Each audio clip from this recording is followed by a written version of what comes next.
Strength and conditioning का course किया, advance nutrition and supplementation का कोर्स किया।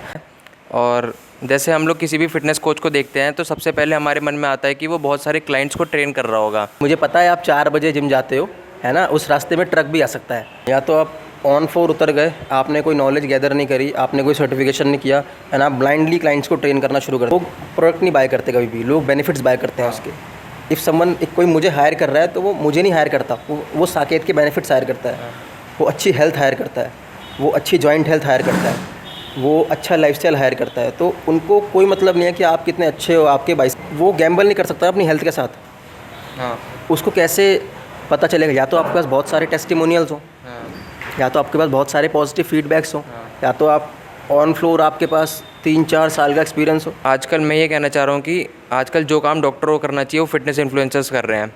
कोई भी चीज़ रिकमेंड करनी है वो फिटनेस इन्फ्लुएंसर्स कर रहे हैं। फॉर एग्जांपल विटामिन B12 है, उसकी डेली की रिक्वायरमेंट 1500 mg है, ठीक है, बट मल्टीविटामिन में उतना नहीं होता है वो। तो अगर आप किसी भी चीज़ में डेफिशिएंट हो तो आप उससे मल्टीविटामिन को उससे फिलअप नहीं कर सकते हो। मल्टीविटामिन वो जगह फिल नहीं कर सकता है। Good morning guys, welcome back to the channel, welcome back to the new podcast. स्वागत है आपका एक और नए पॉडकास्ट में। तो सबसे पहले मैं आप लोगों को दिल से धन्यवाद बोलना चाहता हूँ। आपने मेरी पिछली वाली वीडियो में जो कि दीप के साथ पॉडकास्ट था उसमें बहुत ज़्यादा प्यार दिखाया। आपका इतना प्यार देख करके मेरे को और भी ज़्यादा बढ़िया काम करने का मोटिवेशन मिलता है। उसको ध्यान में रखते हुए आज के जो हमारे गेस्ट होने वाले हैं वो हैं साकेत राजपूत, जो कि हरिद्वार से बिलोंग करते हैं और प्रोफेशनली एक फ़िटनेस कोच हैं। अपने इस फिटनेस कोचिंग के करियर में वो अब तक 500 से ज़्यादा लोगों के साथ काम कर चुके हैं और 200 से ज़्यादा लोगों को ट्रांसफॉर्म कर चुके हैं। अगर एक्यूमुलेट करके बताया जाए तो वो कम से कम 700 से ज़्यादा लोगों को अपनी फ़िटनेस जर्नी में हेल्प कर चुके हैं। मैं तो जानता ही हूँ उनके एक्सपीरियंस और उनकी नेवर एंडिंग नॉलेज को, बट मेरा मेन मोटिव उनको इस चैनल पर लाने का यही है कि उनकी नॉलेज और उनका एक्सपीरियंस मैं आपके साथ शेयर कर सकूँ। बहुत सारी चीज़ें, बहुत सारी बातें हमने इस पॉडकास्ट में करी हैं। मैं आपको इतना प्रॉमिस कर सकता हूँ कि आपको एज अ फिटनेस कोच ना तो कोई डाउट रहेगा, या कोई सा भी डाउट हमारी फ़िटनेस जर्नी में जो भी हमें अराइज़ होता है, सप्लीमेंट से रिलेटेड, हमारी डाइट से रिलेटेड, हमारी रिकवरी से रिलेटेड, जितने भी क्वेश्चन आपको अराइज़ होते हैं, इस पॉडकास्ट को देखने के बाद वो डाउट्स आपके सारे क्लियर हो जाएंगे। बाकी मैं चाहता हूँ कि आपने मेरे पिछली वीडियोज़ पे जितना प्यार दिया है इस वीडियो पे भी उतना प्यार दो।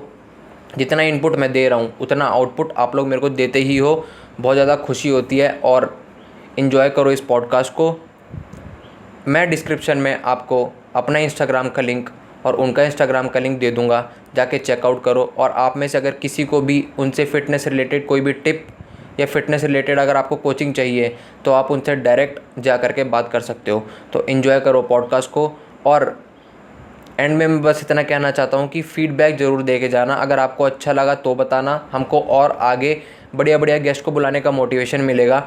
और अगर आपको कुछ चीज़ बुरी लगी या कुछ चीज़ पिंच करी तो वो भी ज़रूर बताना, ताकि अगली बार से हम उसमें सुधार करने की कोशिश करें।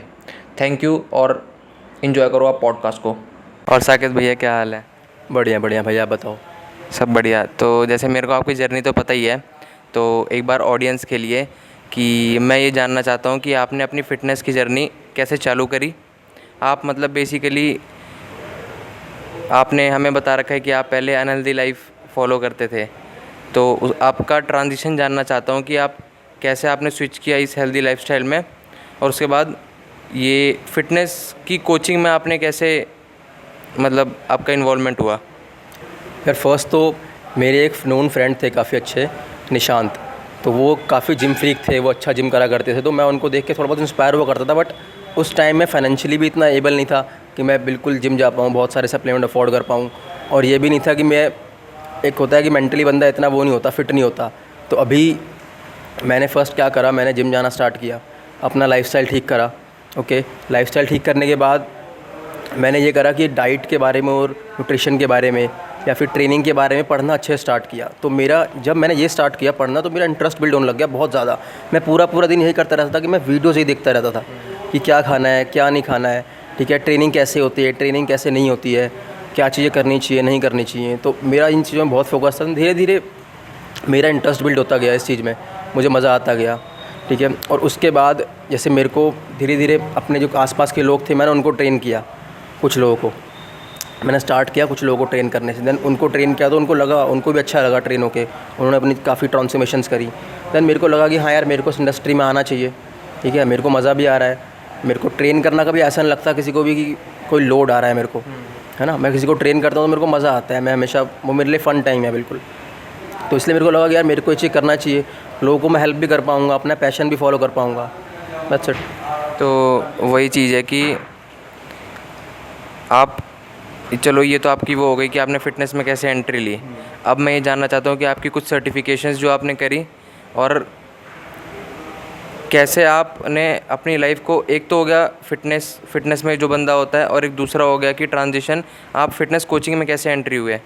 उसके लिए कुछ सर्टिफिकेशंस करनी पड़ती हैं, तो हम ये जानना चाहते हैं कि आपने कौन कौन सी सर्टिफिकेशंस करी इस फ़िटनेस कोचिंग में आने के लिए।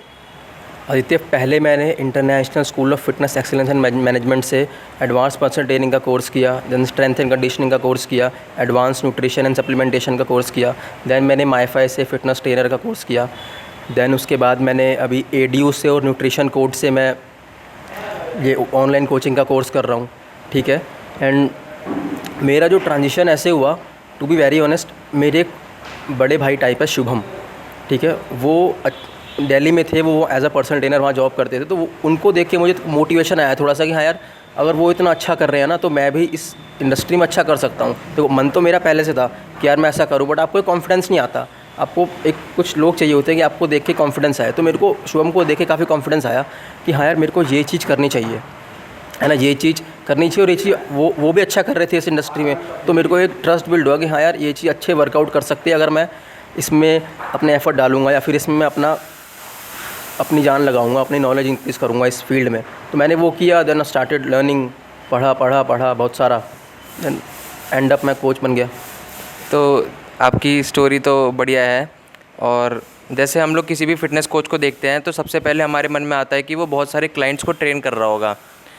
तो अब कुछ ऐसे दो चीज़ें हैं, एक वर्स्ट एक्सपीरियंस क्लाइंट्स के साथ, और एक सबसे हैपनिंग एक्सपीरियंस क्लाइंट के साथ। दो एक्सपीरियंस हम जानना चाहते हैं। यार सबसे पहले मैं वो बताना चाहूँगा, मैं आपको बैक एंड की स्टोरी तो नहीं बता पाऊँगा आदित्य, बट मैं ये बता रहा हूँ आपको कि क्या एक बार क्या हुआ, कुछ डिस्टर्बेंस हुआ। अब मैं आपको पूरी बात नहीं बता सकता, तो डिस्टर्बेंस क्रिएट हुआ। उसके बाद क्या हुआ कि उनका मेरे को कॉल आया, जिसमें इंडस्ट्री से हूँ उसी से रिलेटेड ये बात है। तो उनका मेरे को कॉल आया कि यार मुझे पता है आप 4 बजे जिम जाते हो, है ना, उस रास्ते में ट्रक भी आ सकता है, हाँ। तो आप समझ सकते हो ये डेथ थ्रेट ही है। तो मैंने उस चीज़ को मैंने सुना, बट मैंने उस चीज़ को लाइटली लिया। मैंने कहा ठीक है सर, मैं 9 बजे वापस भी आता हूँ, दैट्स इट, है ना। तो ये था कि, और इन माय ओपिनियन ये चीज़ें ना, ऐसा नहीं है कि ये चीज़ कोई अच्छी है या बुरी है, ये सिर्फ एक एक्सपीरियंस है। अब मैं आया था, तब मैं नया ट्रेनर था जब मेरे साथ ये आप डेथ थ्रेट वाला सीन हुआ। बट मुझे लगता है कि ये चीज़ ना मेरे को इनिशियली सिखा गई कि साकेत अभी बहुत सारी चीज़ें आगे आने वाली हैं, या बहुत तरह की चीज़ें आपको देखनी है, तो बस लाइटली मत रहो। अब थोड़ा आप एज अ मैन आपको भी ग्रो होने की ज़रूरत है, और बहुत सारी चीज़ें हैं कि आपको ये सब चीज़ें देखने को मिलेंगी, बिट्रियल्स भी देखने को मिलेंगे, आपको ये थ्रेट्स भी देखने को मिलेंगे, है ना। तो ये इन चीज़ों के लिए आप रेडी रहो। तो मैंने उसको लाइटली लिया, मुझे पता था वो भी ऐसा कुछ नहीं करेंगे, ऑफ कोर्स सी बात है, कोई भी किसके ऐसा क्यों करेगा। बट ये था कि हाँ, मैंने उस चीज़ को समझा, देन मैंने उस बात को छोड़ दिया। बट मैं हाँ ध्यान रखा कि यार मैं इन सब चीज़ों का ध्यान रखूँ कि मैं ऐसे किसी चीज़ में ना पड़ पाऊँ। और सबसे हैपनिंग एक्सपीरियंस यार, इस इंडस्ट्री के लिए आपको बहुत अच्छे लोगों के साथ काम करने का मौका मिलेगा। कोई अच्छा शहर के टॉप डॉक्टर्स होंगे, आप उनके साथ काम करोगे, बिजनेसमैन होंगे उनके साथ काम करोगे, और आपको डिफरेंट लोगों के साथ काम करोगे, डिफरेंट ओपिनियंस मिलेंगे आपको। आपका सर्कल कभी भी लिमिटेड नहीं रहेगा, आप हमेशा डिफरेंट टाइप ऑफ लोगों से सराउंडेड रहोगे। तो इससे आपका नॉलेज इंक्रीज़ होता है, बंदा वाइज बनता है इससे। तो मेरे को लगता है ये हैपनिंग एक्सपीरियंस है इसका, कि आपको अच्छे लोगों के साथ काम करने का मौका मिलता है। तो मतलब आपको अपनी लाइफ में बहुत सारे अच्छे लोगों के साथ काम करने का मौका मिला, दैट्स वाई वो हैपनिंग एक्सपीरियंस है। तो अब कुछ क्वेश्चंस ऐसे हैं कि जैसे मैंने अपने इंस्टाग्राम पे पोल डाला था, तो मेरे को लोगों ने बताया कि अगर कोई आपके पास ऐसा फ़िटनेस कोच आता है तो आप उनसे क्वेश्चन कीजिएगा। अब एक तो नॉर्मल बात हो गई, जैसे किसी बंदे ने फ़िटनेस सर्टिफिकेशंस किए हैं बहुत सारे, वो फ़िटनेस कोचिंग कर रहा है तो बात बनती है। अगर कोई बंदा, उसके पास इतना पैसा नहीं है कि वो फ़िटनेस सर्टिफिकेशंस अफोर्ड कर पाए, या उसके पास इतना टाइम नहीं है, बट वो फ़िटनेस परस्यू करना चाहता है, तो क्या अप्रोच रहनी चाहिए कि वो अपना ये फ़िटनेस कोचिंग का जो बिज़नेस कह सकते हैं, जो ड्रीम है वो परस्यू कर पाए without certifications? Aditya, knowledge is always free, knowledge हमेशा फ्री होती है, बट दो बातें होती हैं, या तो आप ऑन फ्लोर उतर गए, आपने कोई नॉलेज गैदर नहीं करी, आपने कोई सर्टिफिकेशन नहीं किया एंड आप ब्लाइंडली क्लाइंट्स को ट्रेन करना शुरू कर दिया।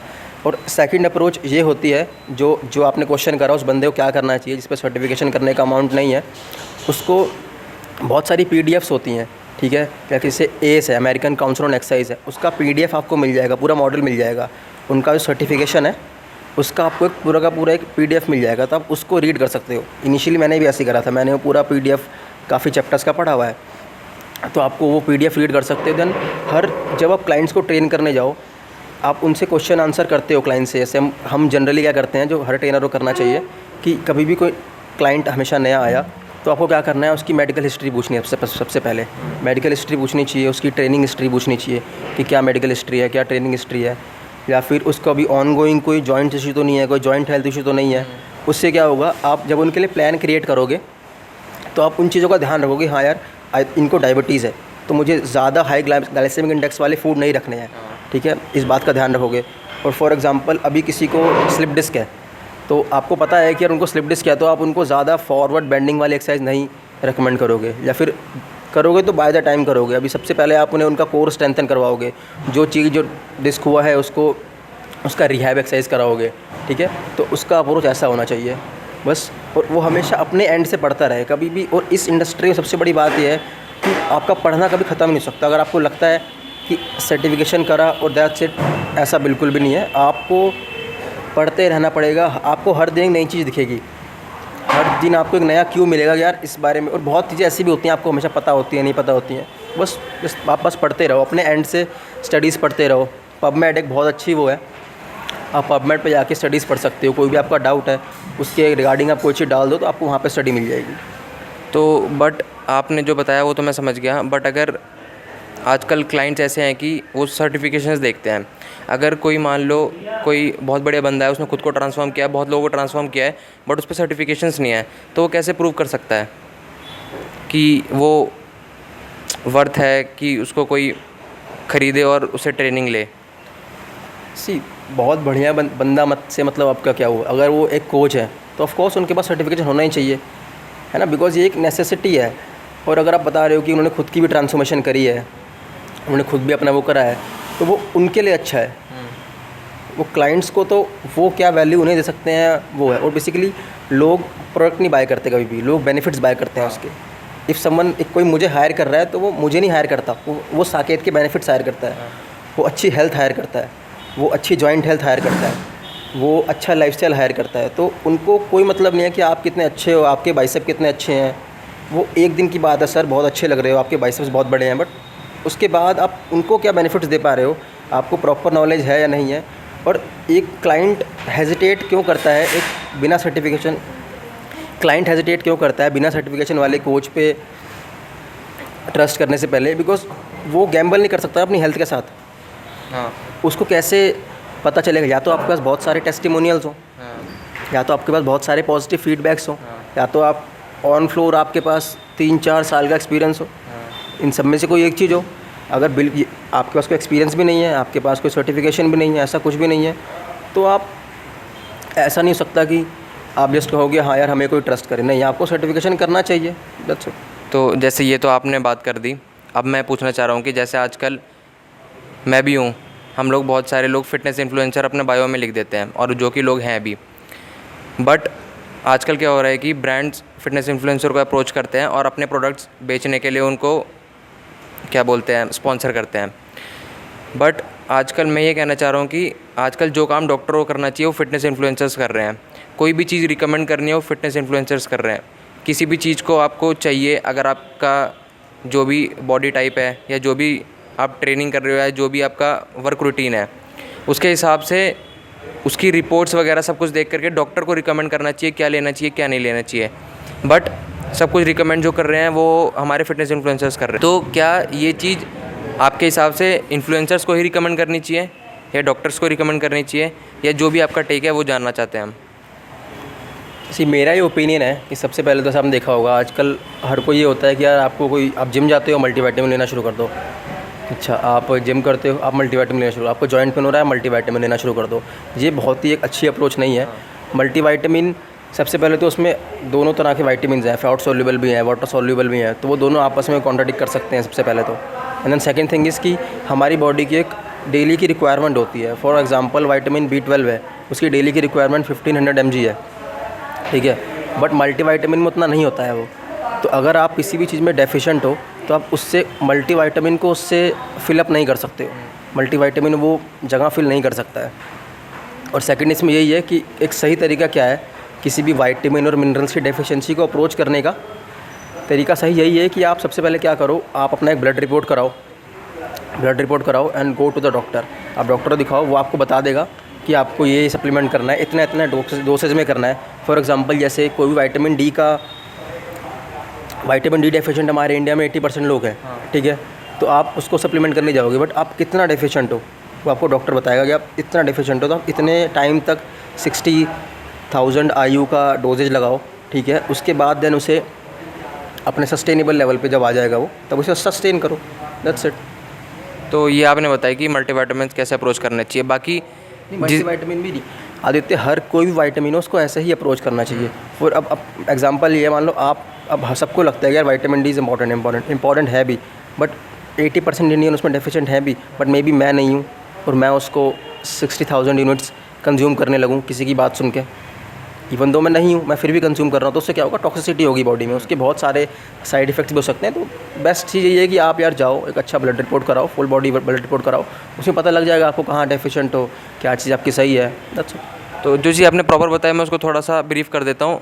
आप ये कहना चाह रहे हो कि फ़िटनेस इन्फ्लुएंसर्स की बात सुनो, वो लोग जो कह रहे हैं वो सुनो, बट एक बार उसमें थोड़ा सा इन्वॉल्वमेंट डॉक्टर का भी रहना चाहिए। हाँ बिल्कुल, आप अपनी बॉडी में कुछ भी डाल रहे हो तो यार आपको उसमें बेस्ट एडवाइस लेनी चाहिए।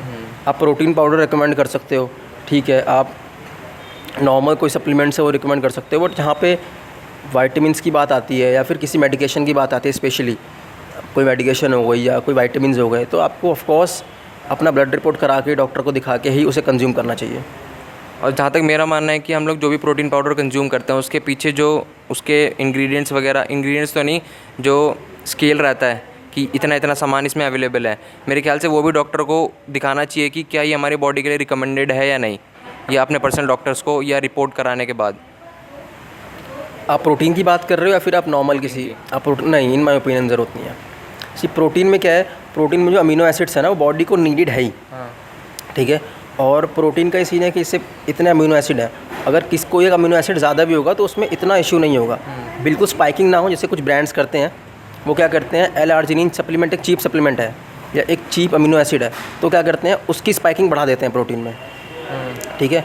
तो वो आपको देख के नहीं पता लगेगा कभी, ठीक है, वो आपको या तो उसकी लैब रिपोर्ट करानी पड़ेगी तभी पता लगेगा, ठीक है। तो आप प्रोटीन सप्लीमेंट तो ना दिखाएं डॉक्टर को, वो तो आप, हाँ, मेक श्योर कि आप एक अच्छा ब्रांड बाय करें, नॉट आप किसी जो प्रोटीन आपने देखे होंगे 1400-1500 में मिल जाते हैं, वो प्रोटीन बाय ना करें, एक अच्छा प्रोटीन बाय करें, ठीक है, टेस्टेड ब्रांड का हो, उसकी लैब रिपोर्ट्स वगैरह चेक करें अमीनो स्पाइकिंग वगैरह तो नहीं कराया उन्होंने, दैट्स इट, तब आप ले सकते हैं। उसके लिए आपको डॉक्टर के रिकमेंडेशन की ज़रूरत नहीं है।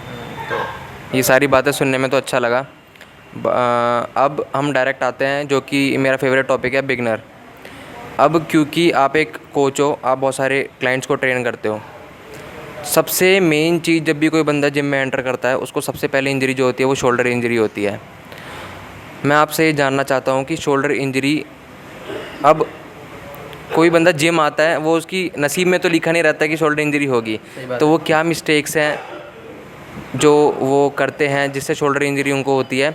और दूसरा क्वेश्चन कि कुछ ऐसे मेजर्स, प्रिवेंटिव मेजर्स ऐसे बताइए जिससे वो बंदा शोल्डर इंजरी से बचा रहे, क्योंकि शोल्डर इंजरी अगर बढ़ती जाएगी तो वो कहीं ना कहीं फ़िटनेस जर्नी में हैम्पर करती ही करती है। तो कुछ मेजर्स ऐसे बताइए कि वो शोल्डर इंजरी प्रिवेंट की जाए। यार सबसे पहला तो काम यही रहेगा शोल्डर इंजरी का, किसी भी इंजरी को प्रिवेंट करने के लिए, कि अपने बेसिक्स आप राइट करो। अब फॉर एग्जाम्पल आपने शोल्डर इंजरी की बात करी तो मैं उसकी पर्सपेक्टिव से बात करता हूँ। जैसे आप बेंच प्रेस कर रहे हो, अब कोई बिगिनर क्या करेगा, बेंच प्रेस करेगा, एक हफ्ते के बाद वो अपने मैक्स करने लगेगा, ठीक है। आप जितना वो वेट मैक्सिमम से मैक्सिमम पुश कर सकता है वो उतना पुश करता है, बट ऐसा नहीं होना चाहिए। फर्स्ट उसको बेसिक्स पता होना चाहिए कि यार शोल्डर रिट्रैक्शन क्या होता है, ठीक है। एल्बोस टक इन क्यों करनी ज़रूरी है हमारे शोल्डर जॉइंट पे। आप एल्बोस अपने आप टक इन करोगे तो आपको शोल्डर जॉइंट का वर्क डन हल्का सा कम हो जाएगा, ठीक है। चेस्ट एक्टिवेशन बढ़ जाएगा, ठीक है। तो उनको सबसे पहले अपने पुशिंग जो भी मूवमेंट्स हैं उसके बेसिक्स पता होनी चाहिए, करेक्ट फॉर्म पता होनी चाहिए, एक अच्छा वार्म अप रूटीन होना चाहिए वर्कआउट से पहले, ठीक है। और एक अच्छा, जैसे सिंपली हमारी मेजर इंजरीज़ कहाँ पे होती हैं, जो हमारा रोटेटर कफ है ना उसमें इंजरीज़ होती हैं। तो आप उसको स्ट्रेंथन करने के लिए कुछ स्ट्रेचेस करो। सिर्फ आपको डंबल लेके ये नहीं करना है। यहाँ पे ग्रेविटी नीचे जा रही है, ठीक है, तो वो काफ़ी यूजलेस टाइप एक्सरसाइज है जो आप डंबल लेके काफ़ी लोग ऐसे करते हैं, वो काफ़ी इतनी ऑप्टिमल एक्सरसाइज नहीं है। तो आप अच्छा रोटेटर कफ को शुरू से स्ट्रेंथन करो अपने, ठीक है। एंड देन हमेशा बेसिक्स आपको पता होनी चाहिए कि कैसे आपको रिट्रैक्ट करना है। हमेशा जब भी आपको हैवी पुश करने जा रहे हो तो अच्छे से रिट्रैक्ट करो, हमेशा एल्बोस टक इन करो, ओके। एंड देन आप जब स्टार्ट कर रहे हो बारबेल से स्टार्ट मत करो, मेरा जो ओपिनियन है टू बी वेरी ऑनेस्ट। क्योंकि जब भी कोई नया बंदा आता है उसकी जब वो पुश करता है ना तो उसको पहले से उसको हल्का सा मसल इम्बैलेंस रहता है। और बारबेल के साथ क्या है, बारबेल एक बायलेटरल मूवमेंट है, ठीक है। वो दोनों एंड से काम कर रहा है। तो अगर मेरा ये वाला एंड वीक है और ये वाला एंड स्ट्रॉन्ग है तो ये उस बारबेल उसको क्या करेगा, प्रमोट करेगा। तो मेरा सेशन रहेगा ऑलवेज स्टार्ट विद डंबल्स से करो, एक ऑप्टिमल स्ट्रेंथ लेवल पे आ जाओ, उसके बाद आप बारबेल पे स्विच कर सकते हो। अगर आप पहले ही बारबेल से करोगे और अपना मैक्स पुश करने लगोगे तो उससे इंजरी हो सकती है। तो यही कुछ चीज़, जैसे आपने ये तो बता दिया प्रिवेंट कैसे करना है, बाकी इससे कंक्लूड भी हो गया कि बिगनर्स क्या क्या चीज़ करते हैं। मेनली एक बढ़िया वार्म अप रूटीन नहीं होता है, एक स्ट्रेचिंग रूटीन नहीं होता है, बंदों को सही से क्या बोलते हैं शोल्डर रिट्रैक्ट वगैरह करना नहीं आता। तो ये सारी जो बेसिक चीज़ हो गई जो आपने बताई कि कैसे प्रिवेंट हो सकता है। बाकी मैं कुछ जिमों में देखता हूँ कि जैसे मैं क्लाइंट हूँ, मैं आपके पास आया, भैया मेरे को बेंच प्रेस करनी है, जो ट्रेनर है वो खुद फोर्स करता है कि आप हैवी वेट लगाओ, चाहे 2 रैप के लिए, चाहे 3 रैप के लिए, चाहे आपकी बार चेस्ट पे टच हो रही है नहीं हो रही है। तो उसमें आपका क्या टेक है कि ट्रेनर्स को ऐसा करना चाहिए या ट्रेनर्स को भी थोड़ा एक स्टेप क्लाइंट की हिस्ट्री देख करके जज करना चाहिए कि इसको मैं क्या कराऊँ क्या ना कराऊँ? आदित्य, मेरा मानना है हर क्लाइंट डिफरेंट है। तो आपको सबसे पहले तो अपने क्लाइंट को ही एनालाइज करना है कि भाई उनकी ट्रेनिंग हिस्ट्री क्या है, कितने टाइम से ट्रेन करते हैं। फॉर एग्जांपल अगर कोई क्लाइंट आपके पास आया और पिछले 1-2 साल से ट्रेन कर रहा है या फिर ट्रेन कर चुका है, तब तो आप उनको ऑफ कोर्स सी बात है पुश करने के लिए बोलोगे कि हाँ यार अपना मैक्स आप पुश करो, कोई बात नहीं। और जो आपने अभी बात करी कि पूरा बार चेस्ट तक टच करने का, ये भी काफ़ी इंडिविजुअल मैटर है। मतलब फॉर एग्जांपल कोई बंदा है जिसको पूरा बार चेस्ट पर टच करके वापस उठाने में शोल्डर पेन हो रहा है, ठीक है, तो 2 बात है, या तो करना ही बंद कर दे bench press. The second thing is कि जहाँ तक उसकी अपनी रेंज ऑफ मोशन अलाउ कर रही है वहाँ तक है, देन पुश करे। जो उसका अवेलेबल रेंज ऑफ मोशन है उसमें ट्रेन करे। जब वो स्ट्रेंथन हो जाएगी, ठीक है, तब उसका मसल बिल्डिंग अपने आप होता रहेगा और वो उसमें कुछ गलत नहीं है। अपने अवेलेबल रेंज ऑफ मोशन में वर्क करना कोई दिक्कत नहीं। आप थोड़ा बहुत अपना रेंज ऑफ मोशन बढ़ा सकते हो, अगर आपका जो नेचुरल रेंज ऑफ मोशन है उसमें थोड़ा बहुत इंक्रीमेंट होता है, बिल्कुल उसको बट फ्लिप नहीं कर सकते, उसमें कोई ट्रांजिशन बिल्कुल ऐसा नहीं आ सकता।